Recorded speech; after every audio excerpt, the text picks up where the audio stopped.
แต่ว่าขึ้นนี่กับผู้โชคดีกับยิ้มเพิ่มขึ้นไหมเนาะแต่ผู้โชคกับผู้ดีกับนาจะยิ้มเพิ่มกันนั่นแหละเพราะว่าอะไรกินยังหงทองไว้ซะเลยหงทองเนาะโอเคเนาะคือว่าวันนี้เขาการตัวอะไรครับให้ทุกท่านนะครับขอพูดเต็มที่เนาะเกี่ยวกับเรื่องเล่าบทเรียนของเขาเนาะบทเรียนที่จะเห็นเขาสามารถเดินต่อเดินธุรกิจไปได้เราว่าเขาเห็นได้แบบไหนในการเคลื่อนไหวธุรกิจของพาสปอร์ตลาวเนาะหรือว่าธุรกิจอื่นๆที่เขาจะเคยเห็นแบบจะสามารถได้สร้างสรรค์สามารถกับสิ่งที่เขาจะดำเนินเริ่มจากนับแต่วันนี้เนาะจากกลับไปแล้วเขาจะเห็นได้ไหมประมาณที่เห็นเขาสามารถเอาขึ้นมาได้เนาะสัจจะว่าโครงการที่มีหลายโครงการเนาะแล้วก็นี่2 วันคืนที่ทางเขามาอยู่ที่นี่เนาะบ้านเขาในโรงงานวันใหญ่เนาะหลังโลกนะครับถ้าเป็นจะมีข่าวดีเนาะข่าวดีสำหรับข่าวไว้เนาะอาจจะว่าคล้ายๆสำหรับจะมีเดือนก่อนว่าอะไรเนาะเขามีโครงการเนาะแต่ถามฟังเรื่องว่าทางประธานเป็นที่พิสูจน์ไพ่ได้ดีเนาะว่านาจะเป็นเรื่องเล่าทีเนาะสำหรับมารอบนี้เป็นรอบดีที่สุดเนาะที่ข้าพเจ้าเห็นได้ว่าทางประธานเนาะประธานใหญ่มาศึกษาเรื่องที่เป็นที่ไปที่มาเนาะว่าเขาจะสามารถช่วยเรื่องกันได้ไหนเนาะดาโครงการสำหรับนี้ที่นี่เนาะให้ข้าพเจ้านะครับ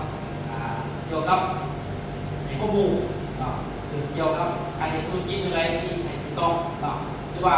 การเดินแบบไรที่เข้าสามารถไปเดี๋ยวโค้งขาเนาะไปเดี๋ยวแบบสุดไปเดี๋ยวแบบว่าพี่ข้อมูลซื้อว่าเขาปลอดภัยเนาะการที่เขาเห็นธุรกิจนิดนึงเขาต้องเข้าใจว่าต้องผู้สารที่ไปที่มาเนาะผู้การเคลื่อนไหวผู้คือว่าจุดที่ต่างของมันถ้าเราเอาผู้เป่าไม้ผู้จุดที่ต่างเข้าเห็นที่ชั้นที่เรามันจะเห็นที่เขาสามารถถึงที่ขาลงไปสันว่าทุกการเรียนธุรกิจมันจะมีการเป็นคนวิเคราะห์วิเคราะห์อะไรวิเคราะห์ตัวเองก่อนถ้าชีวิตวิเคราะห์ใดๆก็คือตัวเขาเองเขามากเกินอย่างออกไม้ที่ใส่เห็นเพื่อตัวเองเพื่อครอบครัวหรือว่าเห็นไปเพื่อเกิดว่าอารมณ์แบบบ้านๆเราใช่เนาะแต่เราไม่ได้ข้อสี่ให้ทุกข้อหัวใจเกี่ยวกับการเดินทางของธุรกิจเครือข่ายของพาสปอร์ตเนาะในรูปแบบที่โครงสร้างของประธานทุกชั้นที่ว่าเห็นในเราสามารถเดินตามหลักและประตูหลักได้เลยเนาะสำหรับที่นี่เนาะข้าพเจ้าเองก็พยายามสื่อสารทุกท่านให้เข้าใจได้ที่สุดเนาะและทุกท่านก็พยายามทำความเข้าใจได้ที่สุดเดียวกันเนาะพยายามให้ทุกท่านได้เอาไปน้อมใส่เพื่อให้เกิดผลได้สันเนาะสันว่าทุกท่านที่นั่งไม่ดีเนาะเขาเจ้าคือว่าทุกท่านมีอุทิศภาวะเลยเนาะเพราะว่าในการก็ดีกว่าเทียบกับบ้านรอบที่1ครับรอบที่6เนาะและตัวนี้รอบที่7ว่า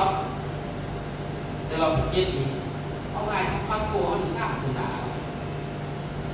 การแต่งกายการไปการมาก็จะสีได้ก็รอบนี้ให้ง่ายนั่งก็สีให้ง่ายเนาะออกข่าวยังจะชงไปอย่างสถานีโทรทัศน์สถาบันนั่งเอาขับเลยยิงง่ายเวลามีคำถามตอบมันถือไว้เด้อระบบซับวิธีไปยังเนาะพี่เข้าหาแล้วท่านอาจารย์เป็นสอบถามขึ้นอะไรพยายามตอบมันได้เลยเดี๋ยวเราคอยศึกษาไปด้วยกันต่อสารวัตรเยี่ยมหูเรื่องเล่าของการเรียนธุรกิจเรื่องขั้นตอนธุรกิจเครือข่ายเนาะที่ถือต้องแต่มีความเสี่ยงแนวใดพาสปอร์ตตัวนี้เป็นธุรกิจที่เข้าเห็นได้ว่าการเรียนเครือข่ายที่เดินถูกต้องเนาะแล้วมีความเสี่ยงในรูปแบบของพาสปอร์ตเราเนาะแม้แต่ประธานตัวเองมีคุณได้กับอย่างถามว่าเขามีจุดออกไปมีทิศมีทางของมันมีการศึกษาเบิ่งว่าเนี่ยทางไปแบบไหนเนาะเขาจะมีความเสี่ยงเขาเนาะทานก็ดูแน่ในการเรียนธุรกิจการเรียนธุรกิจนี่เขาต้องข้อดูเนาะเกิดมาอธิบายทิศทางแนวทางต่างๆเขาต้องผูกที่ไปที่มาของมันเนาะเวลาไปมาเห็นกันจักกันแล้วทานยิ่งเลยผู้สนใจว่าผู้ใดมาจากไหนผู้จักเลยเนาะแสดงว่ามีความเสี่ยงแล้วมีความเสี่ยงแล้วทานต้องไปเบิ่งที่ไปที่มาของการที่ทานก็ไปยืนจุดดักก่อนยกตัวอย่างทานจะมาอยู่พาสปอร์ตบางคนบ้าเลยผู้จักยังเลยเดี๋ยวเขาใจว่าถึงตัวผู้จักถึงตัวจะเข้าร่วมบ้าง สีกันยุ่งสารเข้าตกเป็นตัวเข้าเองก่อนถ้าจะไปที่ใดเข้าตกเมืองมาเข้าสิไปเนี่ยไม่บอกหรือว่าใครเอามากผมแม่เขาต้องเป็นตัวเองก่อนเพราะว่าเข้ากับพี่ยุติภาวะคือเลยว่ากาย18 ปีก็คือว่าพ้นแล้วคือว่าพ้นแล้วเอาไงซะคือว่าเขาสามารถเข้าหับนิติกรรมเป็นกฎหมายแล้วเขาจับได้ของว่าซะหนึ่งเขาต้องไปศึกษาอย่างศึกษาเบื้องเดียวกับบริษัทที่ดอกโซ่เสาไม่ยังแนวเสาแง่แนวเสาแง่แนวเสาแง่แนวมีก้อยแน่ก็กายสิทธิ์ก่อนก็ผิดเนาะก็เป็นก็กายสิทธิ์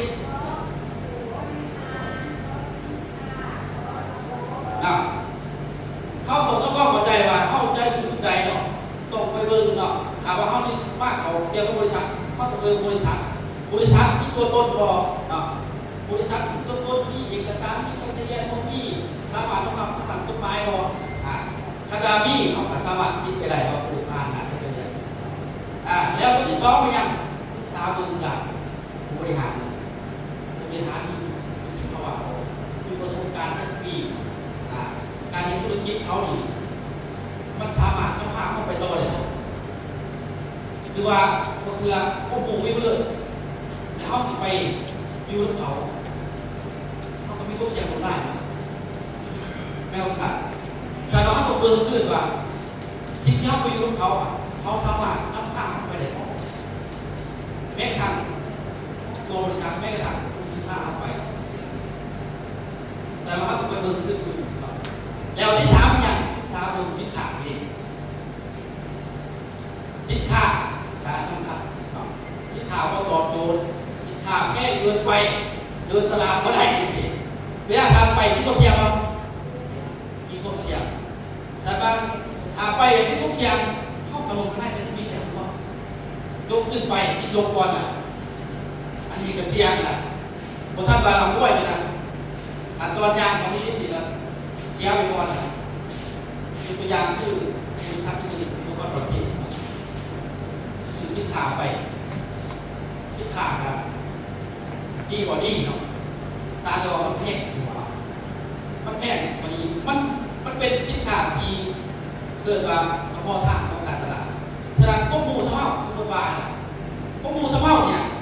ขั้นไปผู้ที่ใดข้อมูลพอมันเป็นเฉพาะทางเขาต้องขึ้นเลยขั้นเราคิดว่าไปอะไรสิ่งที่ต้องไปเขาต้องไปพอมีศึกษาไปแล้วมันเป็นอะไรต้องไปครับตัวที่สี่คือศึกษาดูแผนรายได้หรือแผนจ่ายของบริษัทแผนจ่ายเป็นไปหลายบ่เป็นสามารถจ่ายที่ไว้เนี่ยเสียเข้าเวลาเขาเดินไปดีเนาะมันสามารถที่จะเข้ามีเงินตัวนี้บ่มีเงินตัวนี้บ่มีเงินตัวนี้บ่ซื้อสินค้าไปดีได้ยึดเลยบ่หรือมีสองทางได้ที่เห็นในไฟสามารถสบายขึ้นหรือว่าโมเสียสินค้าก็กองสิเนาะขายไปแล้วมีคะแนนมาลงอีกมีเงินพออีกก็สินะถามว่าเป็นไปได้โอเคสามารถไปต่อได้เข้าขวามีโอกาสเนาะแล้วข้อที่ห้าคือเปิดระบบส่วนในทุกบริษัทที่เป็นเครือข่ายเนาะเป็นตายเนาะระบบเครือข่ายคือเดือนระบบของบริษัทของเขามีบ่เขามีอยู่แล้วทุกบริษัทเกี่ยวกับระบบมีอยู่แล้วแต่ว่าในระบบนี่มันระบบการบริหารการปกครองการจ่ายเท่าไรการปกครองที่งานเท่าไรและน้ำผ้ากันเท่าไรตัวนั้นเขาบ่มีแต่ว่ายูพลัสโกล่าเขามีย้อนอย่างย้อนทางประธานทุกชัยเราเขียนตัวนี้ขึ้นมาเพื่อเป็นระบบข้อหักเนาะในการเคลื่อนไหวของผู้นำในการรักษาผู้นำในการรักษาเมทินหรือรักษาผู้ที่เขานำพาคนเข้ามาเนาะนี่คือการศึกษาเป็นต้นถ้าว่าทานศึกษาไปแล้วแสดงว่าทานมีโอกาสที่จะผ่านหน่อยที่ไรฐานศึกษาไปแล้วศึกษาไปแล้วถ้ามันเป็นไปได้ ทีเขาคิดไปแล้วโอเคคิดแค่สองขอแต่ว่าเขาไปเบิ่งสองขอเป็นต่ออะไรบอกเป็นต่ออะไรแสดงว่าเขามีความเสี่ยงคณะว่าสองขอมันมีความเสี่ยงแสดงว่าเขาต้องไปมันเขากับบริลงทึกในเขามันเป็นบอกดีคือยูพลาสโกให้ทานศึกษาไปเลยวิธีทานลงไปหาลูกค้ากันเอาตัวดีไปบอกเขาอะไรตัวดีให้เขาเห็นว่าแต่ละของพลาสโกเขาเหมาะสมที่ทานจะมานั่งมาเลยไม่ต้องส่วนมันไหวหรอกส่วนก็เบิ้งตัวดีก่อนดิเพราะเบิ้งตัวดีก่อนแต่ไม่ก็เห็นแบบ1 2 3 4 5เป็นเบสิก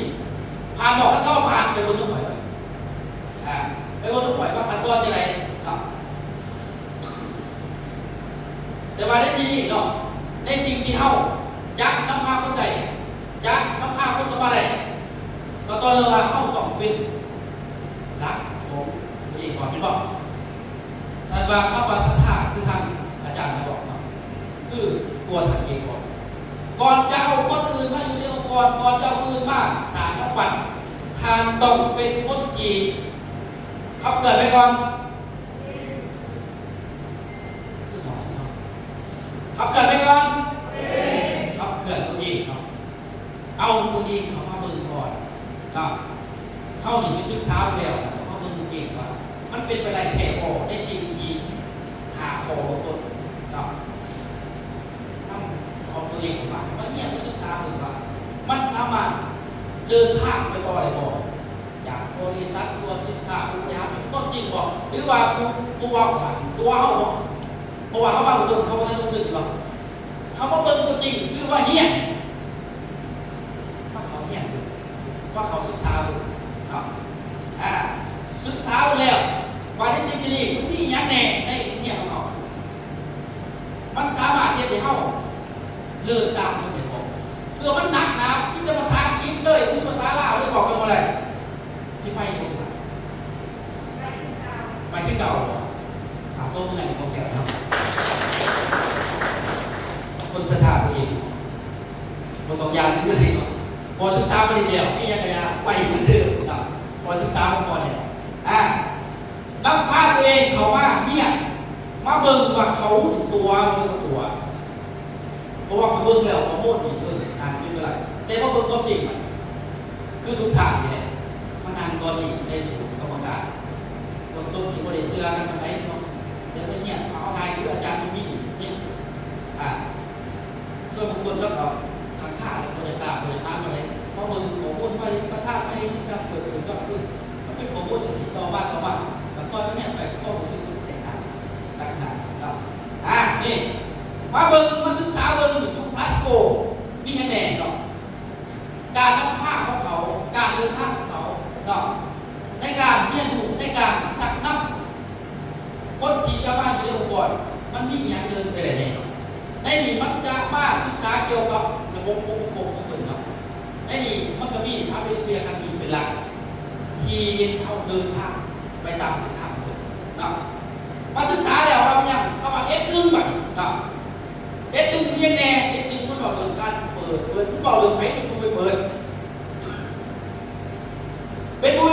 นะประกอบเกี่ยวกับผู้บริหารบอกสำหรับบริหาร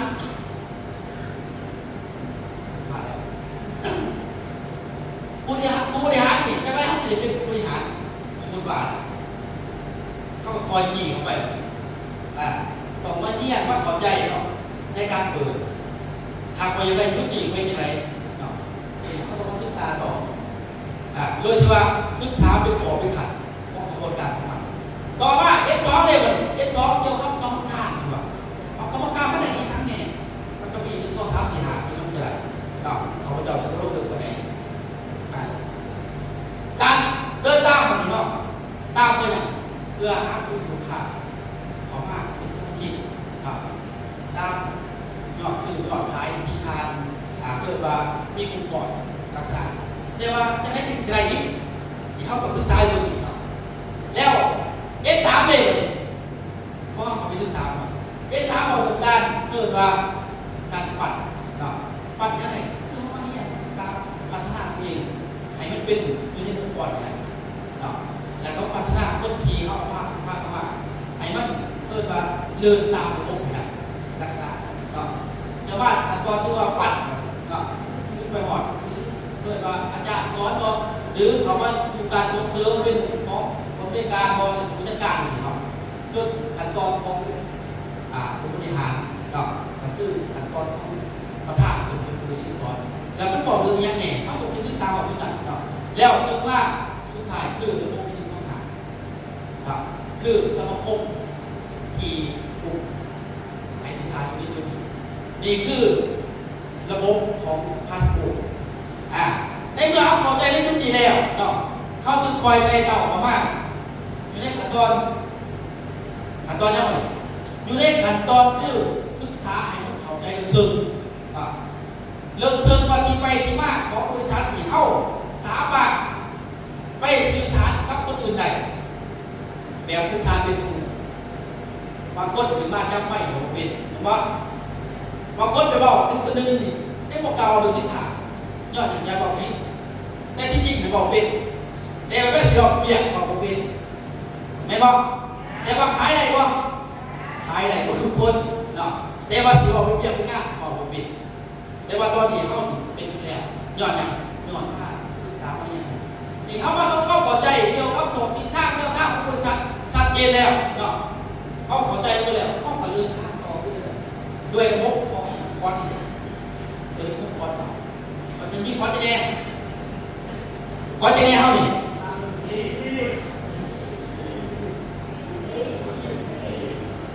นี่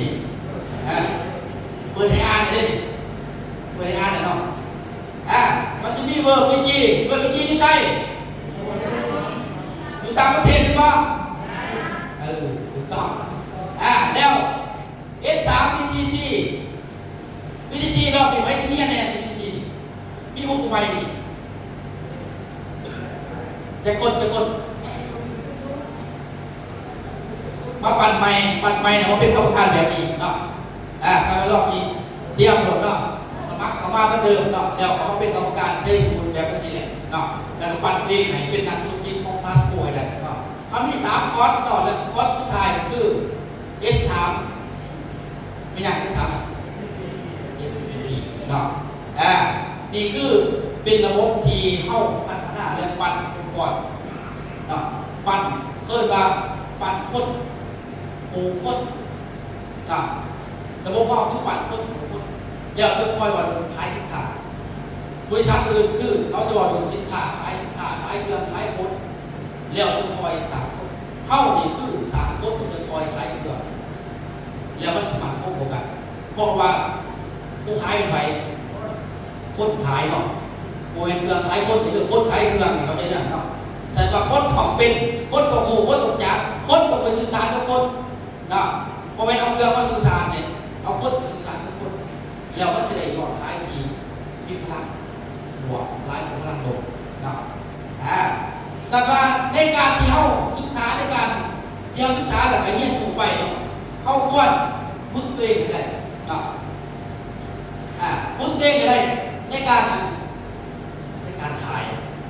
เฮียนไปฝึกนั่งให้บอกเข้าไปเฮียนอยู่พาสโกอยู่ในโรงเรียนเข้าจะสามารถ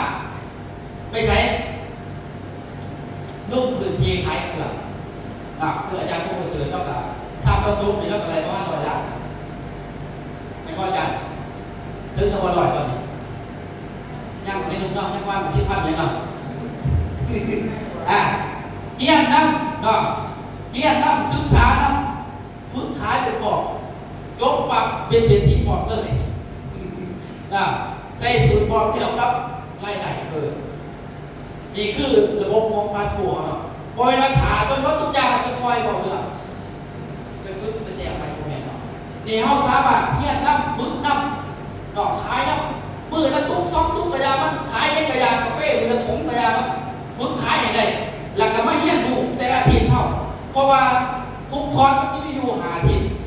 ถ้าทราบทานจบคือการเก่งแล้วในการขายจาก1 ตัว 1 1 ตัว 2 1 ตัว 3 1 ตัว 4 1 ตัว50 1 ตัว 100เขาจะพัฒนาตัวเองได้แล้วคอร์สเราสามารถเทียบในทุกทางเกิดว่ากล้าหันขึ้นไปที่ระดับที่ตัวนี้ในการซื้อขายสมัยก่อนเอาไงสัก เจ้าถามว่าเรื่องกิจกรรมข้าพเจ้าเก่งเขาจะเก่งแต่ว่าเรื่องการขายสินค้าข้าพเจ้าเป็นบันไดแต่ว่ามาอยู่กับประธานสงสัยเนาะเราเลยปี2003ข้าพเจ้าเริ่มฝึกขายฝึกในการนี่ข้าพเจ้านะไม่รู้อยากบอกเองข้าพเจ้าเรียนปี1ปี2ข้าพเจ้าบริบาลข้าพเจ้าชื่ออะไรวะ2 ปีข้าพเจ้าได้เงิน700,000ผู้จัดการใช้บัญชีแต่ว่าอยู่ได้เพราะข้าพเจ้าบริษัทอยากได้เท่านั้นเขาจะไปศึกษาถ้าผู้เสือท้าผู้ท้าดีกันได้ครับเขาพเจ้าบริบูรณ์บริไปถามเลยว่าคนไปก่อนใดยังก่อนใดยังนี่แหละเขาพเจ้าบริถามอีกนะฮะบริถามเรื่องทางงานบริบูรณ์เรื่องทางงานนะเขาพเจ้าไปศึกษาอย่างเดียวศึกษาเรื่องการขายอย่างเดียวขายอยู่ในสิขายเป็นเงินทองกันช้ำขายแบบสินค้าเอายังขายหมวกกันลงกันจะได้ในสิเป็นก่อนเป็นยังไงเขาพเจ้าไปศึกษาเนาะพัฒนาตัวเองเรื่องตัวนี้แต่ว่าเรื่องอื่นเขาพเจ้าได้หมดเลยแต่ว่าเขาไปดูได้ซ้ายหนึ่งเขาต้องไปฝึกใหม่ก่อนแล้วก็เป็นโครงการอยู่ไปก็เป็นวาสนาไปที่เพื่อนด้วยกันเนาะเราไม่ได้ถามเลยไม่เคยถามมาเคยไปดีเคยได้ที่นั่นเนี่ยจนไปรอบนี้เขาขายเดี๋ยวเขาขายเคยขึ้นเดี๋ยวขึ้นเท่าไหร่100,000 200,000อะไรนะที่จริงนะ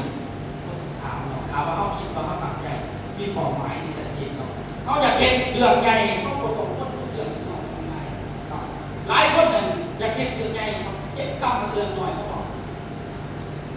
นั่นคือเชียนเขาโมโซเชียน3 คนเนาะสำหรับตั้งเป้าแล้วก็พยายามดีเซฟเองแถมชูนเบิร์ดเนาะเขาจะสมัยก่อนกับเป็นข้าราชการอยู่เนาะอยู่ในเป็นพนักงานแบงก์เนาะเดือนเป็นอุปกรณ์สมัยก่อนเป็น20,000 บาทแต่ว่ามันมีคือบอกเขาไปใจแต่ว่าองค์กรก็เข้าพวกเขากันจะได้ยุติไปจุดไฟรักษาในเรื่องของเจ้า20,000ไล่กันหน่อย20,000ปัจจุบันเห็นไล่เนาะแต่ก่อนกับสมัยไล่เนาะหักกับไล่สมัยก่อนกับไล่กันเนาะประมาณ6-7 หลักเอาไล่แต่ว่าจุดนี้เขาไม่เห็นจุดนี้ที่ว่าแต่เขาจะไม่เคยไปเที่ยวใส่สมัยก่อนไปเที่ยวใส่เบียกไล่กว่าเดี๋ยวว่าเบียกไล่กว่าเอาไงครับคืนเสาร์บ้านกับเขาเบียกขึ้นหอดขึ้นกับสมนึกแหละเนาะบริไงเนี่ยเรื่องทางนี่แต่ว่าเขาไม่ยืนถึงพันอิสระเขาเจ้าเป็นมักอิสระมักแบบว่าจะไปเที่ยวโอเคเราวันนี้ไปเที่ยวก่อนเอาจริงมาเที่ยวก่อนมาเที่ยวแบบแยกกระยาเขาเลยไปเนาะไปวัดเขาจะนึกว่าไปเที่ยววันด้วยกันเอาง่ายสักเพราะว่าอยู่บ้านเขาไปเห็นจังหวัดเขาเป็นบ่จะไปบ้านเพื่อนเขาเห็นร้านจุดได้บอลไปกราบไหว้บูชาอย่างต่างๆแต่เห็นจุดเปลี่ยนอื่นเกิดขึ้นเป็นเท่าที่ไม้เสียเกิดขึ้นไปเนาะตัวนี้คือว่ามันเป็นการพัฒนานี่ศึกษาให้เป็นเนาะไปก็ต้องก่อนนี่แหละกับประธานนี่แหละเอาง่ายสักแต่ละคือแต่ละบอลเนาะไม่ได้ง่ายๆเนาะสารบอกสารวัตรสวรรค์ของสารเกียรติไปนอกทีมแบบเนาะนี่สวรรค์เกียรติไปนี่กันที่งานนะประเทศปัจจุบันที่เนาะที่บอลต่อประเทศสิบทีมเขาไม่หัวมันมีหลายๆองค์กรออนไลน์สักเนาะในความกันเนาะเช็คกล้องนี่สิเนาะเช็คกล้องต่อไปเนาะสารวัตรนี่ต่อไปบันที่สั่งบันน้องยางบันย่างน้องยางเนาะน้องยางสารวัตรนี่เขาพเจ้าเป็นบัญชียศวันวันที่ว่าไม่เห็นจุดที่มันเขาเจ้าว่าสบายโรงแรมสมัยก่อนไปนี่เดือนหนึ่งจะกลับมาเรื่อยเพราะว่าที่นึงอยู่แล้วก็เพื่อเช็ครถนี่ก็เพิ่นนี่เช็ครถแล้วก็เอาเครื่องมากนี่ก็ไม่ใช่ว่านี่เช็คเครื่องแล้วเอา เครื่องมากปั๊มสต็อกแล้วก็เซ็กรถเรียบร้อยโอเคไปลองดังถึงแพทย์นี้ไปต่ออีกสวัสดีกลับมาทางเย็นปั๊บพักที่หนึ่งใส่ไปต่อเซก่ออันตะปือกลับมาปั๊บเซกุสารวัตรปั๊บกลับมาปั๊บสารวัตรเขตเวียดอยู่สักบริวารนั่นคือการท่องเที่ยวนั่นคือการท่องเที่ยวจนถึงจุดนี้เนาะข้าพเจ้าถึงจุดนี้ยอดสิแสดงว่ามันเป็นสิ่งง่ายเนาะมันเป็นสิ่งง่ายเนาะนี่คือเขาไม่กาแฟมันจะขายวันซื้อเนาะกาแฟทุกวันนี่ถ้าเราไปเขาเงื่อนได้ดิให้ผู้ซื้อเป็นพี่อันนี้ซื้อถูกราคาเงื่อนคนนางเจ็ดคนนี่ซื้อเบิดเจ็ดกาแฟขายดีสำหรับทุกทางทำเป้าหมายลองไปศึกษาดูนะสำหรับคำเจ้าไปลองเรียนคำเจ้าไปชี้เรียนมาได้ขายไปได้ขายทำไปได้ขายทุกเรื่องทุกบ้านนะนี่เห็นเมื่อไรสมัยก่อนนี่รับตามนี่ทำจะรับนี่นี่พยาบาลสถานนี่กลุ่มเป็นหมด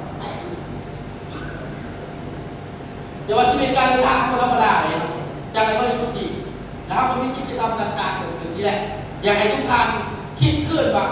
ก่อนจะเป็นนักขายอะไรก่อนจะเป็นนักบรรยายอะไรท่านต้องเอาชีวิตการไปกินเรื่องธรรมดาจึงสามารถเกิดว่าเอาชีวิตเขาไปเล่าสู่คนอื่นที่จะพาเขามามองเราไหลไว้อยู่ไหลสามยอดมันเขาต้องเอาชีวิตตัวเองไปกินเรื่องของมันก่อนลงเรื่องใครได้ไปศึกษาเนี่ยรักแกหลังจะคอยอยู่ในระบบเขาเอาเขามานี่แหละเอาประมวลมาซื้อถ้าว่าอยู่ในปัจจุบันเขาเดี๋ยวง่ายๆตะกี้เขาไปจะไปลองไปซื้อแต่ว่าปัจจุบันมันง่ายแน่แล้วมันมีโครงการของเขาที่อยู่โซหาโครงการที่โครงของเนี่ยประมวลปาร์ตี้ที่เราทำของวันเนี่ยเราทุกคนที่นั่งอยู่เขาจะเชื่อว่าอะไรครับเพื่อนอะไรระวังไม่บอกนะครับเวิร์ดเลยดิทุกคนที่นั่งอยู่นี่เพราะว่าที่พวกท่านมีผู้บ้านพวกท่านมีผู้เคยถึงประมาณเดียวมีอยู่ที่ไหนน่าจะได้ครับทุกคนเพราะว่าตามที่ชื่ออะไรเนี่ยคนงานท่านชื่ออะไรเนาะอีกบ้านต่อบ้านที่เขาไปเนาะมีกิจกรรมเนาะเขาจะมีสิ่งเกิดขึ้นเนาะในกระบวนการของเขาสัญญาในการเคลื่อนไหวของเขาอีกเกิดว่านำภาพเองเอาชีวิตตัวเองมาเด่นมาศึกษามาปั่นเองก่อนเนาะไปเที่ยวไหนเที่ยวจริงๆเนาะเพราะว่าทีมงานไปเที่ยวม้วนตัวเองก็ได้ไปเพราะว่านี่จะเรียกเราสื่อเนาะสั่งเอาตัวเองไปแล้วเขาจะหูเองว่ามันไปแบบใดไปจริงบ่ม้วนแทงบ่เนาะไปสัมผัสจริงบ่ก็จะเสียดีตัวนี้เขาจะไปเที่ยวที่ท่าพระธาตุก่อนเนาะจะพาไปเที่ยวก่อนเนาะเป็นลองเลือกกินอาหารเกิดว่าอาหารมันคือคำเดียวจับยานยางหอมจุบกาต่างความร้ายอันใดเนาะจนสุดท้ายว่าโคกให้เก่าอาหารหลายๆเนาะนี่อยู่ไอคอนสยามเนาะนี่เขาจะมีดอกเบี้ย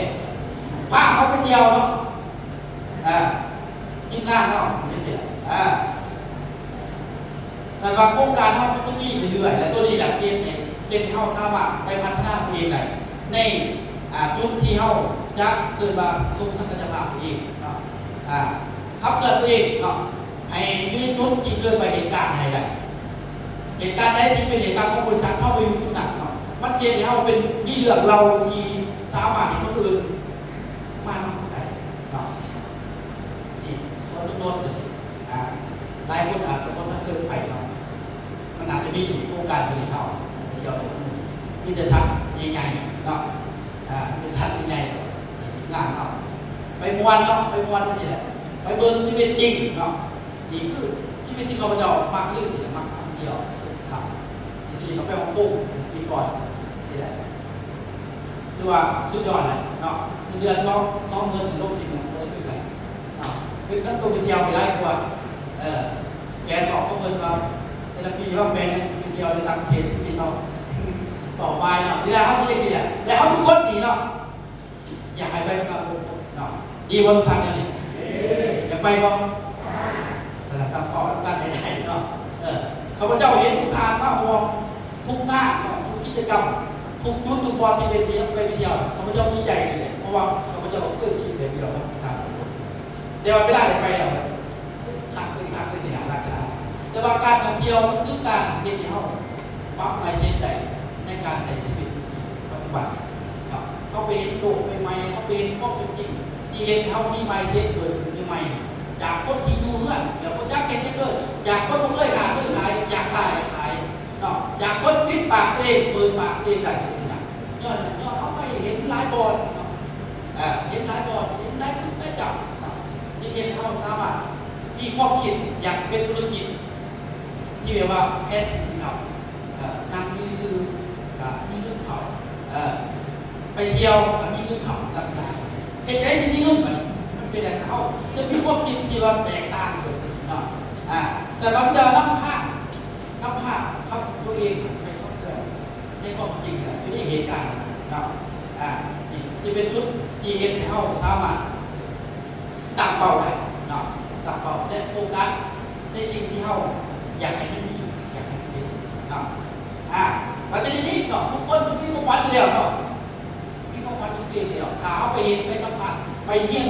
ไปทำความเข้าใจแล้วเนาะสร้างชีวิตสร้างอาชีพได้ยอดเขาไปเห็นในสิ่งใหม่ๆธุรกิจด้วยกันเนาะอยากเคยซื้อว่าขายไปซื้อหาขายซื้อเข้าใจแล้วแต่ซื้อว่าแบบนี้เขาที่เห็นได้ให้มันยืนหลายกว่าเก่าเห็นได้แบบที่ว่าโดยที่เราต้องยกขึ้นสื่อแต่ว่ามีคนซื้อให้เขายืนออกได้ไรไม่เสียเขาสามารถตอนหอดได้ไม่หยุดเพราะว่าที่นี่เนาะก็ฝันของแต่ละคนนี่เหมือนความฝันเพราะว่าจะเป็นเลือดเป็นรถเป็นนึ่งเป็นเครื่องแบบการท่องเที่ยวต่างๆเกิดขึ้นหรือว่าอาชีพอิสระเนาะมีอาชีพของตัวเองหรือว่ามีสิ่งที่ข้อต้องการของคนเราและเขาเจ้าต้องการเสมอกันทุกท่านต้องการเนาะสัตว์ว่าในสิ่งที่เขาต้องการเขาเห็นไงมันจังสีเป็นจริงนะเนาะเขาก็ต้องมีเป้าหมายเนาะมีเป้าหมายที่ชัดเจนเนาะสัตว์ว่าในการที่เขาไปเรียนรู้มาศึกษาแล้วเนาะในปัจจุบันนี้เขาเป็นผู้นำแล้วผู้นำนี้เขาควรเดินยังไงที่สามารถเฮ็ดให้องค์กรของเขาไปต่อได้โมเดลศูนย์งามไปเลยศูนย์งามมีบริมีเงินหรือมีบ่ใส่งามซื่อๆแล้วกันว่าเขามีความคิดเขาโอกาสที่จะคิดเขาโอกาสที่จะวางแผนเนาะเขาโอกาสไม่กระตังงานออกจากเพื่อนเพื่อไปบอกขายกาแฟทุนอื่นนี่ก็ต้องวางคนนึกเสือสูงในเรื่องของพระเจ้าบอกตรงๆเลยใส่เสือสูงแล้วมีเงินเข้ามาเลยฟันก็ถือเลยเนาะข้าพเจ้านี่พ่อประธานนี่ท่านตัวเองอย่างนี้มาเรียนรู้กันท่านบอกขายปุ๋ยท่านบอกขายกาแฟขายปุ๋ยด่างเขาบอกมีเงินออกด้วยกันไม่บอกประธานด้วยกันท่านก็บอกเห็นท่านไม่ถนัดในสื่อแล้วก็ต้องมีเงินด้วยกันแล้วก็ต้องเห็นกระบวนการของเขาเขาก็ต้องเห็นกระบวนการของเขาแสดงว่าทุกท่านที่เป็นผู้นำแล้วรู้เสือสูแล้วต้องกล้าคิดกล้าวางแผนเนาะกล้ายกมือทำในสิ่งที่มีอยู่แล้วปัจจุบันเนาะในนี้เกิดว่าทานก้อนเย็นยังในองค์กรเกิดตุ่ในเมื่อเรียนจบเข้าใจในเสือสูแล้วนี่ตอนนี้เนาะทานบอกตั้งเป็นบริษัททานบริษัทที่ยังมันกระทิบนี่ยกตัวอย่างกระทิบนี่จันทร์โฉมใส่เลยนี่คือบริษัทเลยเด็กเจริญใส่กับบริษัทคนนี่บริษัทตัวเองต่างแบงก์เองเสือคนตอนนี้คนแบบนี้ต้องแดงโก้ไม่ป่ะในเสือสูงกับคนนี่เป็นแนวหนาของเขานี่ถ้าเป็นวิวทิพย์ร้ายนี่ว่าตัวเองเท่หรอยอดยังเอาพอหนาประสบสำเร็จเนาะเขาก็ย่อยกขึ้นอันนี้การทิ้งหน้าคือเขาไปเห็นเขาขยับบ้านเล่าดีลักษณะใช่ไหมมันเป็นบริษัทต่อเจอตัวไทยทิ้งหน้าก็เห็นเขาก็ว่ากระซางบุคลากรเกินดีหลักอย่างที่เขาสามารถที่จะสร้างบุคลากรเอาเขาไปยังมาเข้าใจเพื่อยังให้เขามาเป็นที่เขาเนาะบันเองเข้ามาสามคือโอก แบบรูปอย่างปั้นก็คือเอามาสอนมาพัฒนาในรูปอย่างเข้าบริษัทเองกับมีบริษัทสอนไหนด้วยคอร์สยัง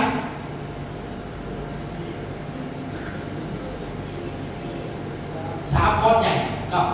ด้วยที่บริษัทช่วยกันเนี่ยเนาะเพื่ออย่างเพื่อขับเคลื่อนองค์กรทางขับเคลื่อนของบริษัททางนี้ใส่ระบบใช้เทคโนโลยีในการเดินทางเนาะในการเดินทางสันบานในทานที่ตั้งเป้าแล้วมีเสือสูตรแล้วทานก็ต้องการตัดสินใจในสิ่งที่ทานจะเห็นไทยองค์กรทางเกิดขึ้นและเติบโตได้แบบเดียวทั้งประธานทุกสายประเทศทุกวันถ้าเราทีเดียวเราสู้อะไรเราก็ต้องมีทีมงานเราก็ต้องมีองค์กรเราก็ต้องมีวิธีการมีการตั้งเป้าของเราเกิดขึ้นแต่ละปีสักไงมีการสังเคราะห์ประเมินผลเข้ากับการต่อปีตั้งจิตใจนี่แหละมันก็มี4 องค์กรด้วยเองครับมีบริษัทมีโรงเรียนมีทีมเกิดขึ้นจากเสือสีดำก็เอาเสือสี VIP หรือว่าซุปเปอร์เอาซุปนักกาวนี่เขาว่าเป็นทีมทางเขาไปอยู่ในองค์กรทางเลือกเอาแล้วแต่ว่าสตามสั้นขันของทางที่ขันมาได้ให้มันเป็นทีมไม่ได้หลายที่เป็นการดีเพราะว่าเป้าหมายตัวนี้คือองค์กรยิ่งองค์กรทานโตหลายขึ้นเก่งแบบนี้ก็ทานนั่นคือทานจะพาสิทธิ์ทำอยู่ไว้เท่านั้นความสำเร็จมันก็ยิ่งเติบโตไว้เท่านั้นที่แบบใดที่แบบคือห้องของสำหรับทุกวันในได้ที่หนึ่งก่อนนี่คือที่เราขึ้นไปคนเบกันตามเบสนี่คือทุกเราเป็นเกี่ยวกับเซอร์เป็นไปเล่นเบสซาวบาร์บี้คือห้องเพื่อนแต่ละที่ออกเสือจะสีมีในองค์กรฐานแล้วถ้ามาเป็นต้องประกาศนะครับหันก่อนเข้ามาต่อมาคือเขาจะคอยดูกระบวนการหาเป้าหมายเนี่ยเป้าหมายที่นี่ก็คือเพื่อเอาคนเขามาอยู่ในสังคมลองคิวงานลูกเป้าหมายอีกลองคิวกระบวนการเกิดขึ้นแล้วมันก็มีอะไรเกิดขึ้นจากที่จุดนั้นแยกหมู่นำศึกษานำแล้วก็ลงมือจริงมันเชียร์ให้เขาสามารถกลับมาเป็นจริงได้ลงคิวงานแล้วเดินจะได้มีแค่คืออย่างคือหลายอาจารย์คืออาจารย์กุ้งประเสริฐคืออาจารย์พ่อแก้วแล้วก็มีคิวงานของเราเสียลักษณะแล้วก็ลดตามสินี่คือตัวเราก็ไปกับทีมงานเราก็ลงเจริญลักษณะกลุ่ม 1 กลุ่ม 2 กลุ่ม 3 กลุ่มนั้นธุรกิจกลุ่มสื่อกิจสื่อใส่บอกกลุ่มมาฟักอุปกรณ์กันแล้วเจไปฟักไปให้จัดการให้เกิดขึ้นแล้วสุดท้ายก็มีได้ตามนี่49%เกิดขึ้นนะครับพูดเอาตามที่มีของเราบอกเอามีสิทธิกระบวนการนี้มันจะคอยคัดเก่าเห็นแล้วสามารถดึงคนเข้ามาแล้วการเราเข้ามานี้มันเป็นยังไงสังเกตไงเขาสั่งร่วมคนทีร่วมจากบ้านแต่ละบ้านมีเป้าหมายเดียวเอาเขามายังด้วยใช้พวกสอนเขาว่าสมัครเป็นปี1 2 5หรือว่าปัดทิศเพื่อขาดมาเป็นองค์กรเอาไปใส่ระบบของเขาการช่วยมากช่วยอะไรไปช่วยง่ายๆช่วยปาสโกเขาคือข้ามาเที่ยวมามวนมามีมูไปก็สุขภาพดีเพื่อมาหาได้ต่างๆแบบเขาเป็นปัจจุบันนี้ถามไม่ได้แบบนี้แสดงว่าเขามีโอกาสเติบโตแบบที่ทั้งประธานบริษัทแน่นอนสันวันได้สิ่งที่เขาคิดแล้วแต่ผมการลงมือทำเขาไปอยู่ที่เก่าเขาก็ย้ำเขาไปต่อกับบริษัทเดี๋ยวไปต่อกับแบบเอาง่ายสามารถสรุปแต่ถ้าเขากล้าคิดกล้าทำมันก็มีโอกาสไปได้นี่แหละเอามาคัดหาคนที่แมนเอามาหาโมแมนกันหาใหม่เอามาซุกใส่หาโมแมนกันไปหาคนใหม่มาใส่ใหม่โมแมนว่าโฟกัสไปครูเดียวมากเลยจบคัดโมแมนกับไปหาคนใหม่มากทอดเยอะนะทอดจัดไปจัดมาโดยบอกทีมงานจนคัดว่าเป็นทีมงานตัวเองหรือเป็นอยู่ในท ตัวเองให้ได้คือปัจจุบันที่เราสร้างทีมกันเนาะคนที่สร้างว่าคนที่สำเร็จคือคนที่มีอย่างคนที่มีทีมคันทำไม่ทีมเข้ากับที่จะเมื่อยอย่างเดียวมุกบนกันแล้ววิ่งเต้นตัวเองคัดเจมไปจบคันพอหาจบเป็นบ่แต่ว่าเขาไม่ทีมเขามีองค์กรเขาสามารถช่วยในการหาหยอดหาคนหาทีมหน้าเกิดขึ้นไว้เนาะแล้วก็ต่อซ้ายไว้ทีมคือหัวใจดังเอาไปซะเนาะเป็นแบบหัวใจถ้าเรามีทีมถ้าเราเลือกองค์กรมันเชียร์ให้เขาสามารถเติบโตไว้เพราะว่าทีมนี่คือเก่งคนละอย่างมันคุณจริงแบบนี้คุณจริงแบบนี้แล้วก็จับมาใส่กันเอามาร่วมกันเองคือเราคนให้ได้ปั่นเขานี่เก่งในสิ่งที่เขาปั่นในสิ่งที่เขาเก่งเขามากตัวนี้มันเชียร์ให้เขาสามารถเติบโตไว้เอามาสอนมาขับเคลื่อนในองค์กรเขาเฮ็ดให้เขาเป็นแบบเดียวกับเขานี่ถือพัฒนาแบบได้มากจากการเลี้ยงหนูให้เขามาเลี้ยงหนูแบบเดียวกับเขาแล้วเขาจะได้ต่อเป็นจากกระบวนการของมันแล้วขยายไปตามกระบวนการสามารถส่งต่อให้เขาได้เขาเก่งแบบไหนเขาส่งต่อแบบนั้นให้เขาแล้วเขาก็ไปเห็นตามแบบเขาเห็นไปตามแบบเดียวกับบริษัทมันจะเห็นเขาสามารถเกิดว่าพัฒนาเป็นขันเดี๋ยวองค์กรเขาเติบโตไปเรื่อยๆนี่แหละตัวอย่างคือที่หนึ่งคือสี่แบบแล้วก็ขยายมาเป็นที่สองแล้วปัจจุบันเขาจะตั้งที่เป็นว่าต้องการตั้งที่ตัวเองแล้วแต่ละหาที่หนึ่งซ้ายหาที่หนึ่งขวาเข้ามาแพทย์ที่ทำมันบริเวณจะเข้ามาหยาบเลยความซ้ายและความขวาสามเลยเอาแต่ที่ไม่เหี้ยแบบเขาเหี้ยที่เขาหาคนไม่เหี้ยแล้วสร้างอีกที่หนึ่งเขาให้มันไม่เหี้ยแบบเขาแล้วก็สร้างที่หนึ่งของเขาให้แบบไม่เหี้ยแบบเขากันโดนสร้างเป็นขวาเท่านั้นยกเราจะรู้แน่เนาะมันจะโตเองมันให้ทำดีว่าต้องเห็นลายดูพาสปอร์ตเขาพอใจเอาคำสั่งมาขวาเอาดีใส่ระบบเรียนสอนระบบเรียนนี่คือจะเห็นให้เขาสามารถด้วยอะไรพาเข้าใจด้วยอะไรได้ทำเข้าใจกับมันกับแบบเก่าเลยใส่เสื้อสูทหน้าเท่านั้นเลยวันนี้ยังใส่เสื้อสูทหน้ากับโจ๊กเท่านั้นเลยขั้นเข้าใจกับมันเสียที่เขาสามารถเปลี่ยนเป็นเรื่องใดๆต่างคนต่างเห็นในหน้าที่ของตัวเองแบบที่พวกเขาจะเห็นทุกวันเขาจะเห็นหน้าที่ท่านพ่อแบบหน้าที่นึงท่านนอกพ่อแบบหน้าที่แบบแยกกันไปทุกหน้าที่พักดันกันเกิดชุกโยกกันช่วยเหลือกันให้ได้ไว้ว่ามิตรคีจะคงตัวเองไม่ได้เดียวก็ได้มิตรว่าอยากให้เติบโตคือช่วยเหลือเขาได้ให้เขาเกิดว่าให้เขามาเป็นจิตใจเขาอย่าสิเป็นคงคูเขาไปคอยเป็นหน้าจะคอยเป็นหัวหน้าเจ้าสั่งการอย่างเดียวก็ได้อีกลักษณะสิ่งก็ได้แสดงว่าถ้าเขาจะเติบโตเขาต้องถ้าเขาอยู่เขาต้องพยายามดึงเขาขึ้นมาให้ได้อยากเขาบอกว่าเป็นปากว่าเป็นคือคล้ายว่าเป็นโมซาบานชื่อซาได้เป็นได้เขาสิได้เขากับพยายามดึงเขาขึ้นมาให้ได้ให้นี่คือซ้ำปิดหรือว่าพักดันเขา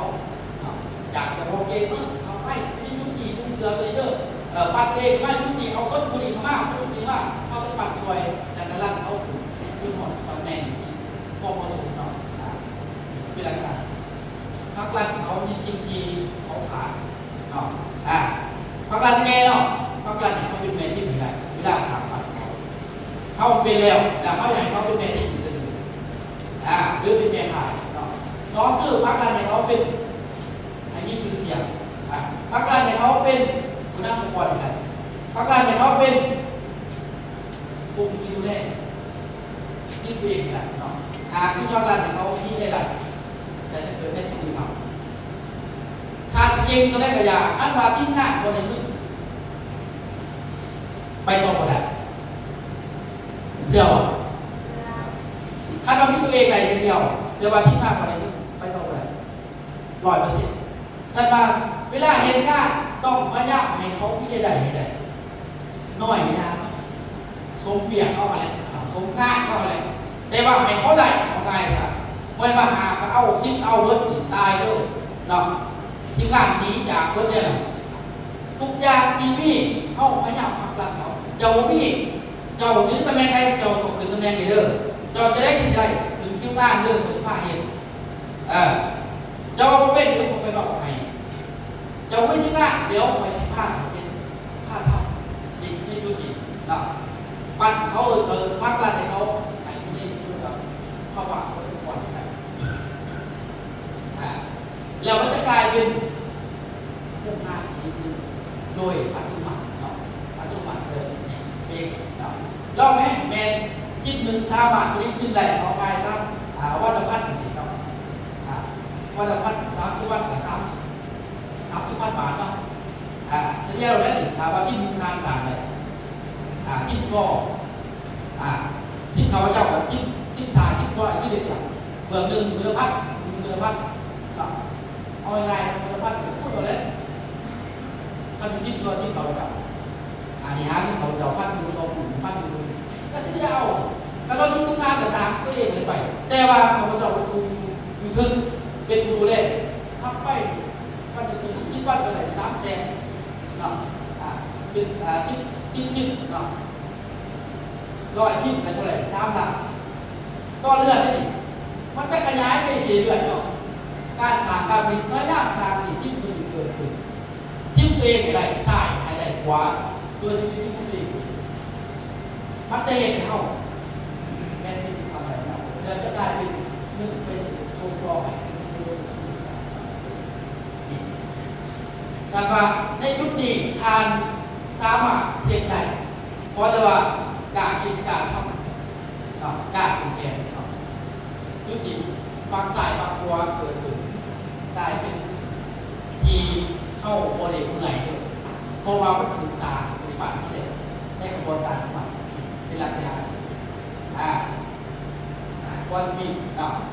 สการทั้งหมดทั้งมวลในพวกเงี้ยเข้าการที่จะเห็นธุรกิจเครือข่ายที่บริโภคเสี่ยงเข้าใจว่าระบบมันต้องคูครับนี่กลุ่มคน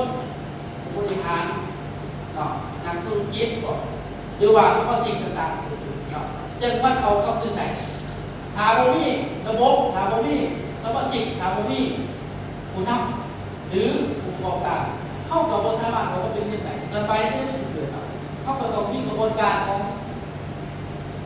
องค์กรนี่นะโดยที่เข้าในระบบปัจจุบันคือระบบ3 ปีพันปีได้ระบบปี2ของประธานสงสัยถูกแก้มามันจะกลับกลายมาเป็นเรื่องอะไรคือผู้นำสมาชิกแล้วผู้ประกอบการหรือผู้บริโภคใน3 อย่างนี้มันจะเห็นให้เขาทำเป็นเงินแพสซีฟทำได้ถ้าเข้าศึกษาเป็นในระบบแพสซีฟทำเราก็เลยเลือกเข้ามาอย่างถ้าเข้าสารได้นี่คือระบบ3 ปีครับนี่คือระบบที่สหที่ทำการใช้คือเขียนมากสิตัวมือทำประธานนี่คือใช่ว่าทุกทางจะสตาร์ทแบบใดแล้วทุกทางจะคิดเอาสตาร์ทแบบเกิดว่าอยู่แบบรุ่งแรกการได้ซ้ำมาแต่อยากสตาร์ทโดยนักธุรกิจทางเขาแบบพิจารณาเกิดว่าเข้าควรอยู่แบบมีภาวะหรืออยู่แบบมีภาวะสำหรับการสตาร์ทมีพาสโกเขามีระบบที่มีข้อผ่านสตาร์ทเกิดว่าง่ายในการเดินธุรกิจถ่ายรูปเรื่องพาสโกมันมีระบบโครงสร้างมีระบบพวกนี้มีหน้าให้แล้วเพียงแต่ว่าทานเอาตัวเองมาเลินแล้วเอาคนทีทานจะเอามาคือดังโบกขนาดก็คือโอมีพิษเลินแล้วก็ทุกทางเลยเกิดว่าพอตรงนอกพิษนอกถูกเลยขอจะมาตามนี้คือยกเลยอยู่ที่นี่สำเร็จทุกคนทำประกันว่าสำเร็จทุกคนขอจะเดินตามโลกในโครงสร้างกระบวนการพาสโกล่านี่คือการเดินธุรกิจเครือข่ายคือพาสโกที่ไปให้ถูกต้องตามแบบต้องไปตามลายของโลกเราเป็นลักษณะที่ถูกต้องนี่คืออยากให้ทุกท่านเข้าใจว่าการเดินทาง ระบบเครือข่ายติดต่อควรเดินทางในรูปแบบขององค์กรที่ทางบริษัทเคียร์มาอยากบริษัทพาสปอร์ตให้เอาตัวเองเขามาเดินให้คุณยักเลี้ยวทางทิศทางเลี้ยวทางชัดเจนเดียวจึงสร้างเป็นธุรกิจมันจะมีความเสี่ยงเนาะอันนี้คือ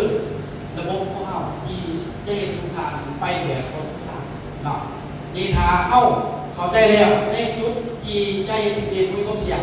เข้ากับสามารถเอาคนอื่นมากับมีความเสี่ยงเช่นเดียวกันไม่ต้องตัดเพราะว่าเข้าในว่าเฮี้ยนหมู่แล้วเข้าใจแล้วเข้ากับพอสามารถเอาเขามาผิดได้เพราะว่าเขาจักไม่ได้แต่ถ้าเขาไม่จักกันเลยแสดงว่าเขากับมีความเสี่ยงเขาจะมีความเสี่ยงจักเสียมาผิดจักเสียมาถือเอามาแล้วลุกขึ้นมาจักอีกนะทราบป่ะระบบไม่แล้วกระบวนการไม่แล้วมาตรฐานตัวนี้คือโต๊ะเป็นเช็คเตอร์ง่ายๆสบายๆอยู่ที่พาสปอร์ตทีเดียวนะอันนี้คือเรื่องเล่าในการเดินทางเครือข่ายถึงพาสปอร์ตเนาะมันจะเป็นลักษณะสั่งเนาะการทุกการหาศึกษาทั้งหมดทั้งมวลที่มีก็คือสรุปง่ายๆคือให้เดินตามนั้นเดินตามนั้นเดินตามระบบเนาะระบบเป็นระบบยังระบบ3 NP อาการมีและระบบ1 2 5ที่ท่านประธานต้องใช้เขียนออกมาที่ละเอียดที่สุดเนาะแต่ก่อนท่าน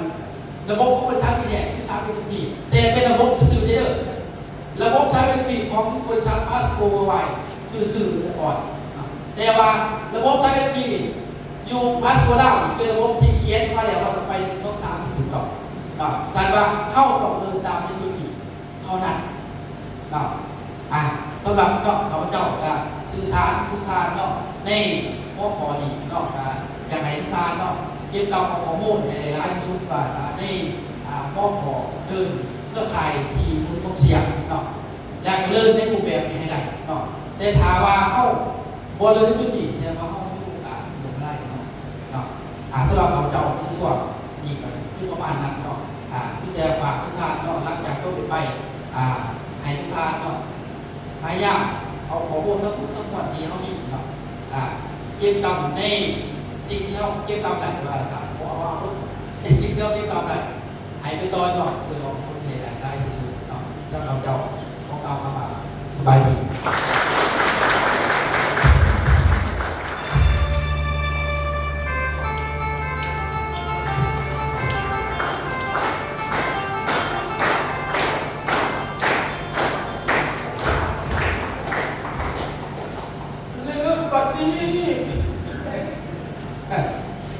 เป็นยังไงท่าน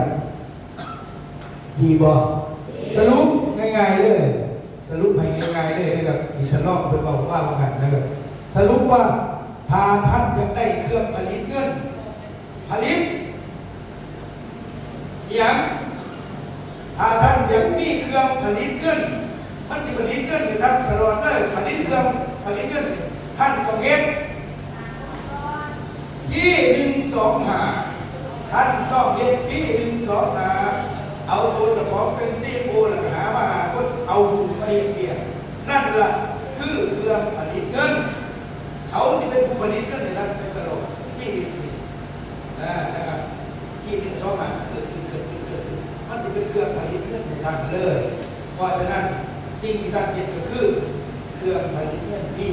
125นะครับแล้วมันจังสิเฮ็ดให้ท่านแบบสิอีกคำได้มาเป็นตัวเข้าใจกันเลยว่าเนี่ยพวกนาผู้ใดก็คือศิลปะที่ว่ายืนเดี๋ยวหลับพักตัวเจ้าของผมจากเก้าอี้พักตัวเจ้าของจากเก้าอี้ย่างเข้ามาใกล้กันเอามือจับบามือว่าถึงบ่ย่างเข้ามาเอามือจับบามือจับบาเลยว่าจะไปแตกเข้าใจเข้ามาจับบาบ่จับบาเลยจับปลาจับปลากันไว้เลยเอามือลงไปเพลงมีอยู่ว่ามาพี่จะพาไปออกกำลังมาพี่จะพา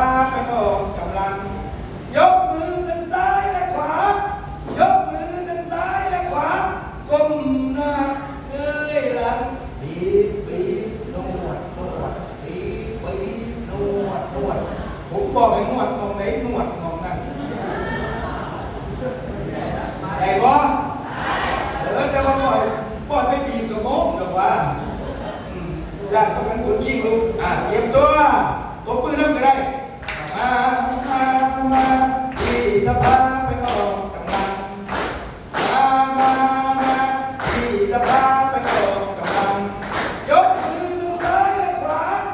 ยกมือทั้งซ้ายและขวาก้มหน้าเงยหลังบีบนวดไหล่นวดไหล่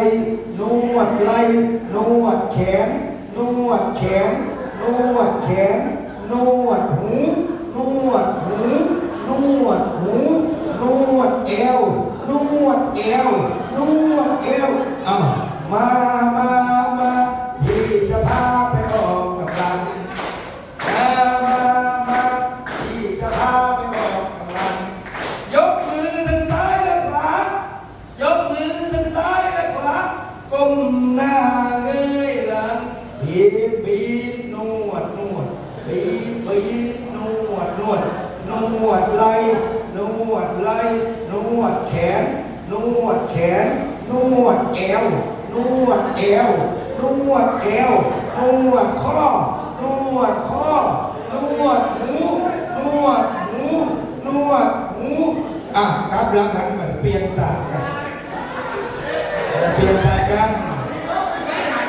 บีบเวลาบีบมันบีบให้มือน่ะบีบให้มือมันจะมีแห้งไงว่ามันยิบเอากระบีบมันก็เป็นกระบีแห้งเนี่ยบีบมันก็ได้แห้งเราไปยังไงมาพี่จะพาไปออกกำลังมาพี่จะพาไปออกกำลังยกมือทั้งซ้ายและขวายกมือทั้งซ้ายและขวาก้มหน้าเงยหลังบีบนวดไหล่นวดไหล่นวดแขนนวดแขนนวดแขนนวดเอวนวดเอวนวดเอวนวดข้อนวดข้อนวดหูนวดหูนวดหูนวดหัวนวดหัวมาพี่จะพาไปออกกำลังพี่จะพาไปออกกำลังยกมือทั้งซ้ายและขวายกมือทั้งซ้ายและขวาก้มหน้าเงยหลังบีบนวดไหล่นวดไหล่นวดแขนนวดแขนนวดแขนนวดเอวนวดเอวนวดเอวนวดข้อนวดข้อนวดข้อนวดหูนวดหูหันกลับมานั่งกับสดชื่นแล้วมันจะงงว่า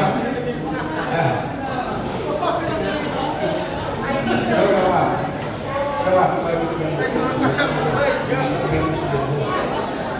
อันนี้คือซอยเทียมซอยพอเทียมไอ้ผู้หญิงก็ยังแก่ผู้ชายเขามานั่งแก่ก็เป็นผู้หญิงก็ยังผู้ชายเขาอยู่ผู้หญิงเขายังไงนั่งประจำทีเป็นไหนสร้างว่างหรือเปล่าสร้างว่างหรือยังพอเศร้าจี้กันพอเศร้าสิหาหน้ามาให้ผู้ดังเขาเลยจับเด่นอยู่เลยlet's go let's go let's go let's go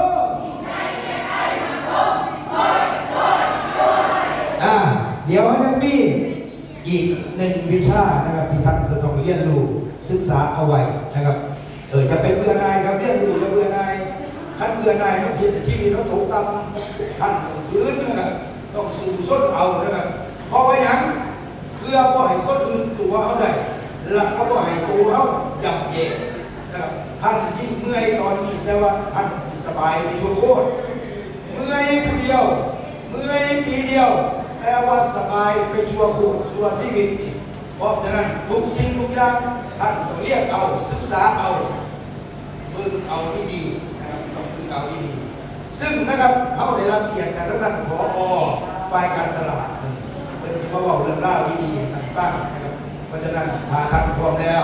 เสียงปรบมือดังๆต้อนรับอาจารย์สันติสุขพิมพ์สอน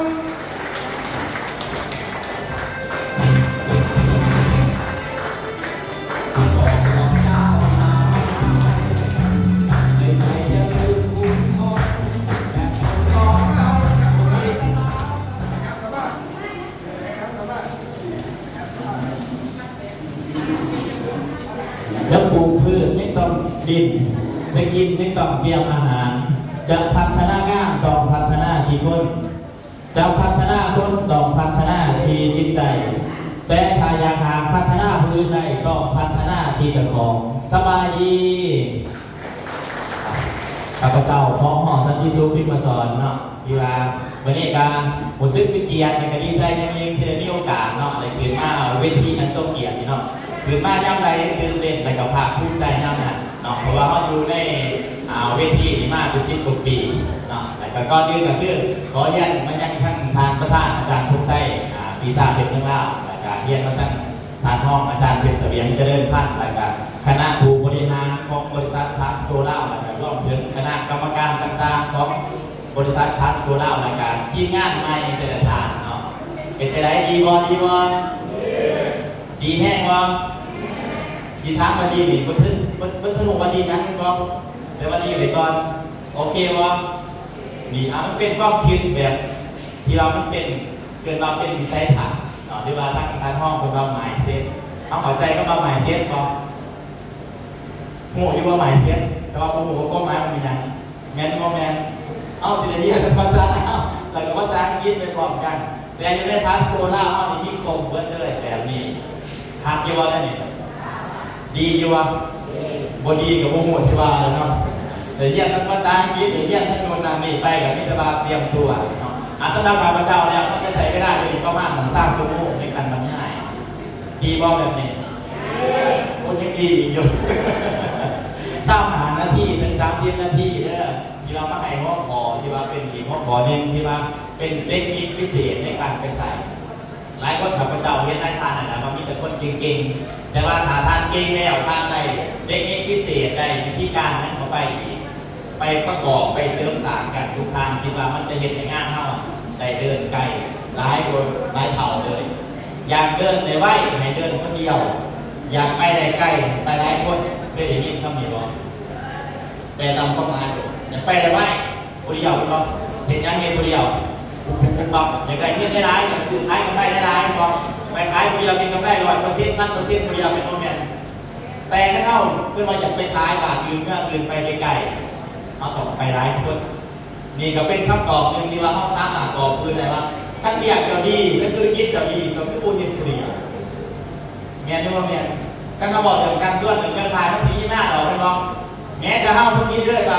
ถ้ามันดีถ้ามันด้วยก็คือโอเห็นคนเดียวมาส่วนเห็นยังก็บอกไปส่วนพี่ส่วนน้องส่วนคนนั้นเขามาแม่นว่าเขาต้องไปเจอเลยอ่ะแต่เขาก็เลยบอกเขาหรอกแต่เขาต้องคืนแบบถ้ามันได้ด้วยปานนั้นได้ดีปานนั้นก็คือบ่เห็นเองก็คือบ่ส่วนก็คือบ่เห็นมาส่วนเลยยังแม่นบ่แม่นนี่มันเป็นเหตุผลมันว่างานของเขาก็คืองานการตอบได้เฮ็ดหลายคนเพราะว่าการสิด้วยจริงๆมันบ่สามารถด้วยผู้เดียวได้ทางคิดว่าถึงว่าให้ขึ้นไปนับการเดินหาเหตุผลเนาะข้าพเจ้าเสื้ออย่างเดียวก็คือเสื้ออย่างธรรมศาสตร์แต่บ่แม่นว่าเดี๋ยวเสื้ออย่างเดียวนั่นแหละเนาะมุ่งเสื้ออย่างแบบเป็นก็เสื้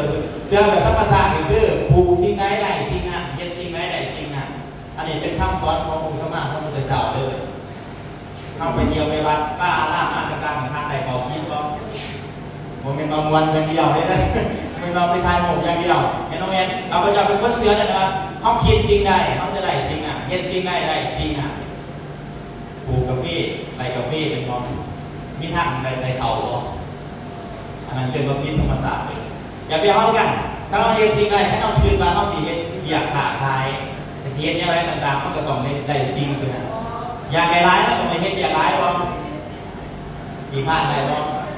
โบราณอันนี้ต้องเข้าใจและการนอนสำหรับที่ข้าพเจ้าก็คือมากนี่เป็นข้อขอที่นะครับมองไม่หลายท่านขณะชั้นงานคืออยากจะก้าวร้าวมากจนกับข้อขอเรื่องการที่เท่า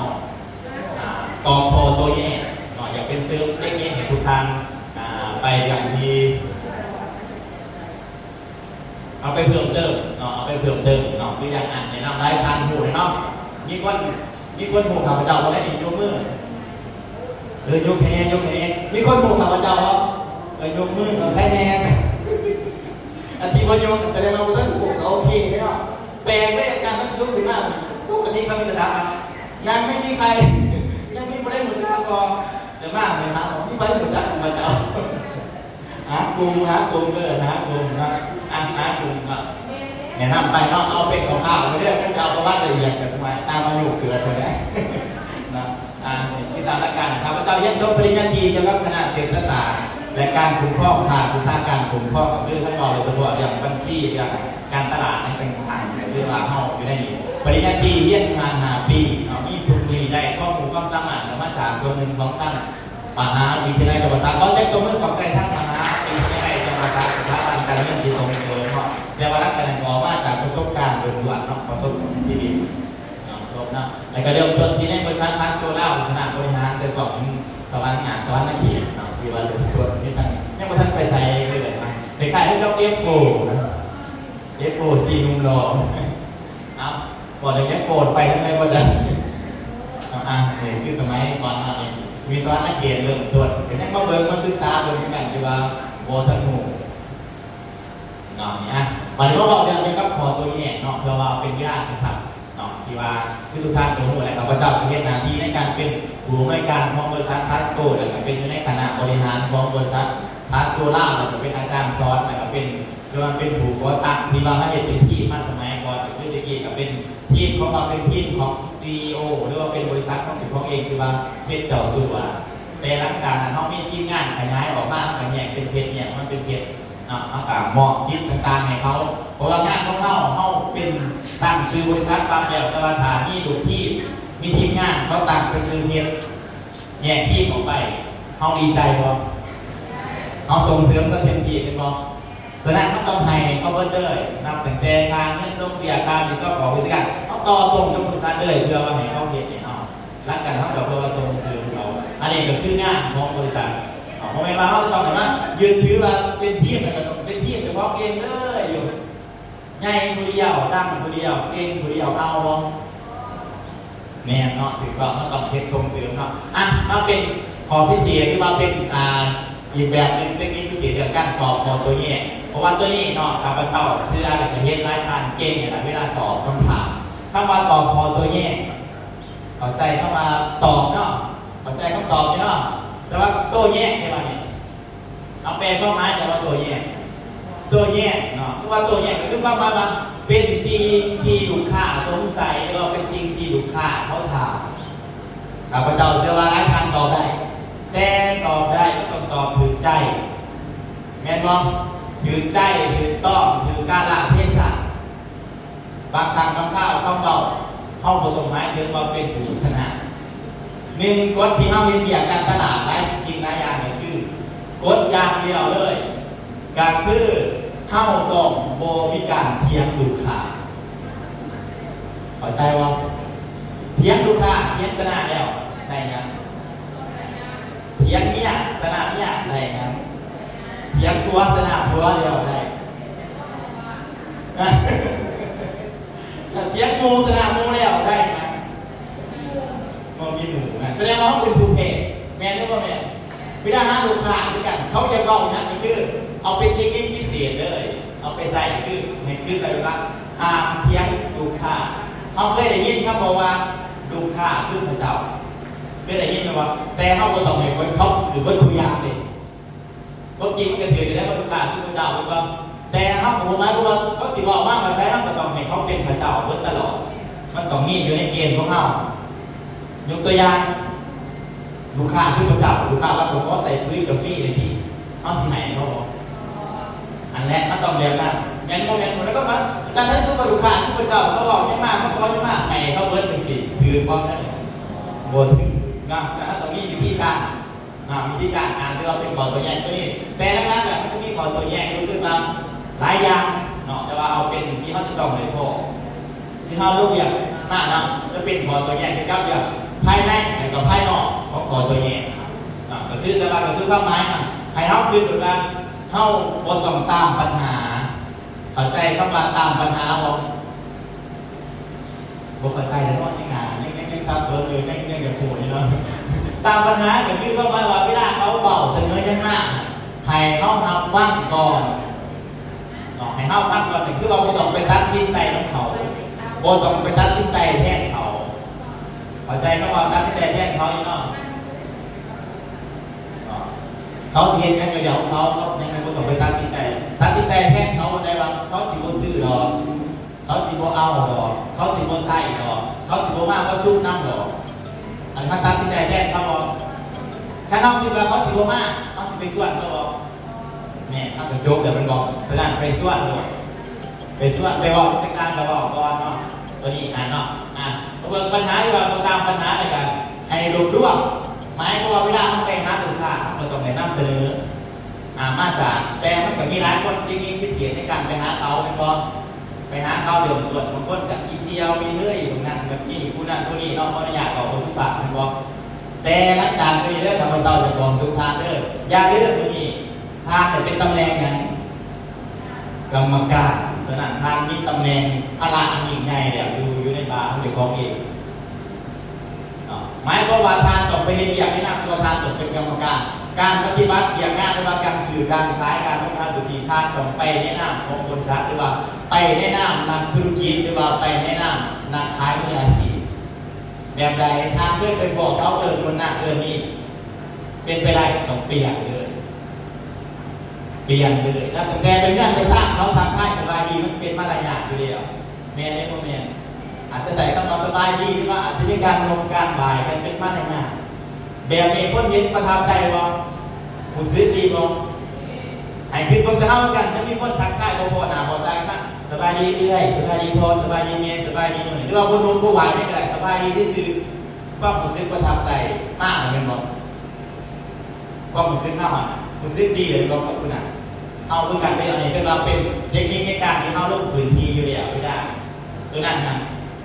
วันนี้นึงต่อมาก็คืออย่างที่ว่าเฮาต้องไปรู้เรื่องปัญหาต่างๆให้เขาเรื่องเกี่ยวกับว่าตัวนี้ของสำคัญคือหิวทำเป็นอิ่มภาษาบ้านเฮาก็คือเอาไงวะบ่แม่นว่าไผไปก็อยากขายแม่นหรือบ่แม่นแต่วันนั้นต้องไปเปล่าอยากเห็นเขาขายให้เขาโลดเข้าใจเนาะ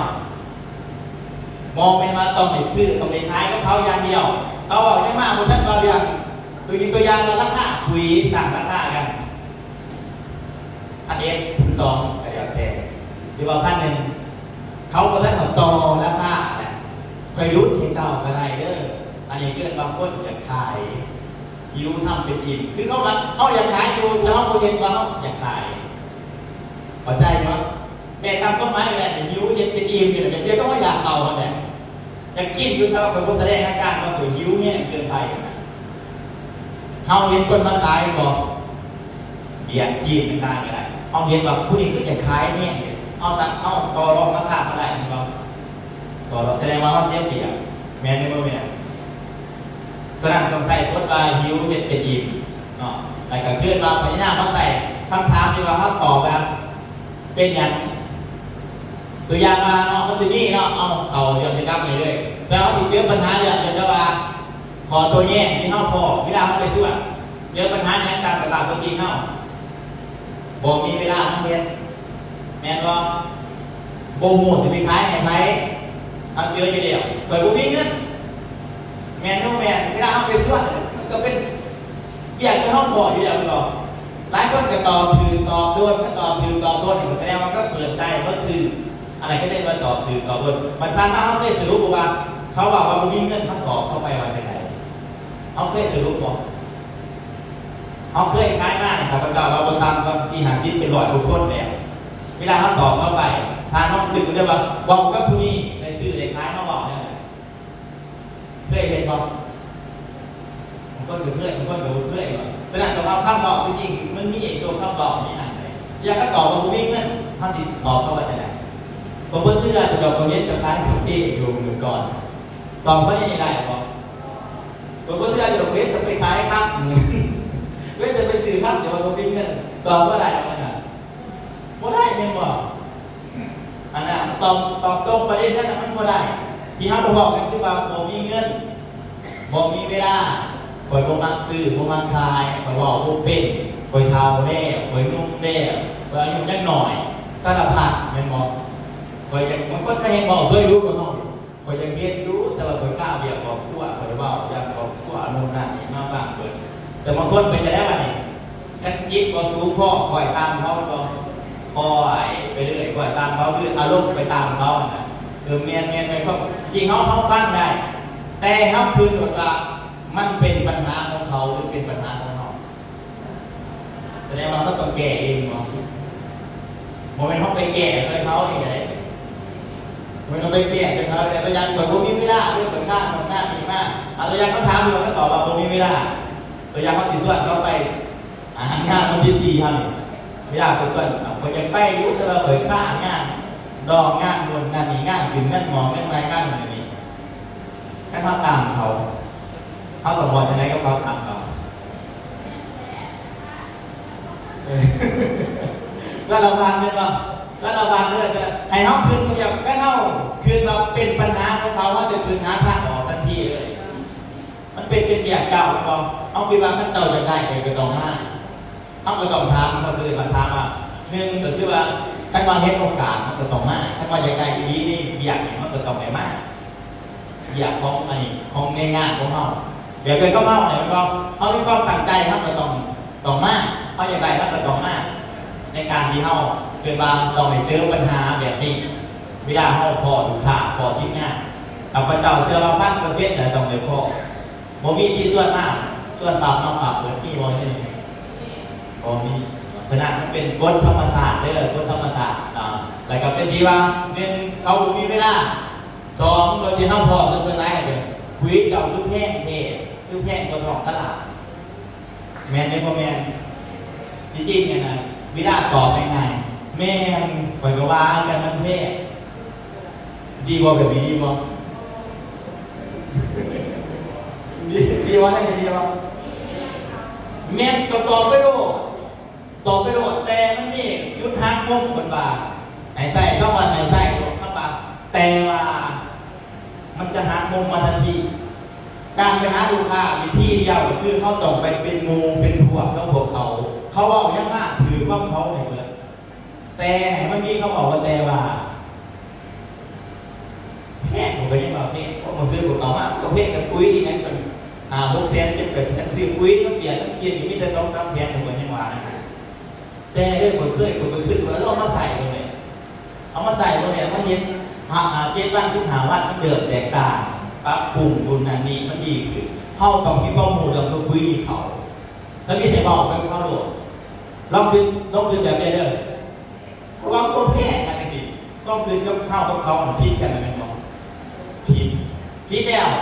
เขาจะซื้อเขาจะเปิดใจเขาจะใกล้ร่มเงื่อนอย่างนี้สั่งเขาคนผิดกันเลยแน่นอนความคิดเห็นคนตรงกันจะมาโจทย์ก่อนถ้ามีแห่ตาก็โดดจะบุมีจะว่ามันแพงผมก็ว่ามันแพงที่กันผมว่าจะแบบเห็นคุยกันนี่ก็ยังเพ่หอมมือแบบเขาเพ่เส้นตะวันมันคือเด็กก็ได้ใส่แต่ว่ามีผู้ใหญ่มีอายในซองในใส่ทั้งนั้นใส่แล้วมันดีมันขาดกันมันก็เห็นคุณภาพคุณประโยชน์ก็มองเบิ่งแบบสมเทียบกับคุณภาพคุณประโยชน์มันราคาโอเคเลยถ้าสมเทียบเลยประเด็นแค่ปุ๋ยยี่ห้อเดียวกันถ้าสมเทียบกับปุ๋ยยี่ห้ออื่นไอ้เรื่องก็มาต้องสังเกตเรื่องปุ๋ยสูตรตัวไปมันนี่ราคา8 แสนเป็นเก่าเป็นล้านเห็นว่ามีบ่ปุ๋ยนั่นมีบ่เขาเปรียบเทียบกันทันทีแม่นไหมประเด็นกระทำขึ้นอีกอย่างนึงมันเกิดก็มาเอาไปเปรียบตัวได้ว่ามันเทถ้าเกิดเปรียบก็ปุ๋ยแม่ปุ๋ยขาวปุ๋ยนวลนั่นนี่กับแม่มันเทแต่ว่ามันปุ๋ยถาดเดียวแม่นด้วยแม่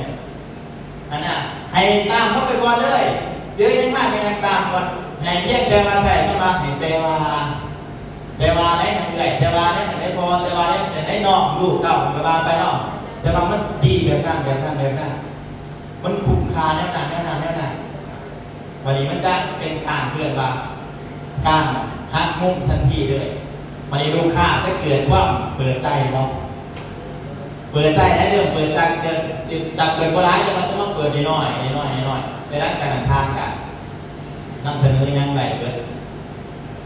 เนาะแบบนั้นแต่ก็ทานว่า โบเพศมันก็เรียนดูจังจะว่าโบเพศเอาถามจริงๆว่ามันซื้อเข้าไปยังมามันเพศแมนไม่โบแมนเอาต้องตามความจริงไปโดดแต่ว่าต้องไปให้มันแก่อยู่นะอันนี้สำหรับการตอบครับขอตัวแยกที่ว่าราคาเพศแต่ที่ท่าเนี่ยนี่ดีอยู่ว่าเอาไปใส่เพื่อท่านสังเกตเพื่อว่าร้ายอาจารย์จะมีโดดไปเบียดกับประธานกันแมนสุดท้ายแต่ว่าฮักมุ่งโดดแต่ว่าใครบางที่เขาบอกว่าแต่ว่าแสดงว่ามันฮักมุ่งถูกเป็นบ่ก็เลยเอาไปใส่เป็นเทคนิคเนาะแต่ก็คืองานของเขาเนี่ยคืองานการเนี่ยงานไปบ่งานการเว้าเป็นบ่การที่เข้าไปหาลูกค้าคือไปเป็นมูเขาไปเป็นผัวเขาเหตุจะไหนก็ตามห้ามไปพิษกับเขาพิษก็มาเราต้องไปตีไปต่อยไปเนี้ยเขาหรอกก็ว่าไปพิษกันข้ามความคิดเข้าใจเนาะหลายคนไปนั่นแล้วไปพิษทางความคิดกับเขาแหละคันไปพิษทางความคิดเขาแล้วจิตใจเขาบ่ได้มาหาเฮามันก็บ่เกิดผลเป็นบ่แสดงว่าทางเป็นคนเพศถึงว่าให้เขาในมาตรการกันไปเรื่อยๆเราอย่างราคาหรือว่าเราอย่างเราเพื่อนเราไม่ถึงทอด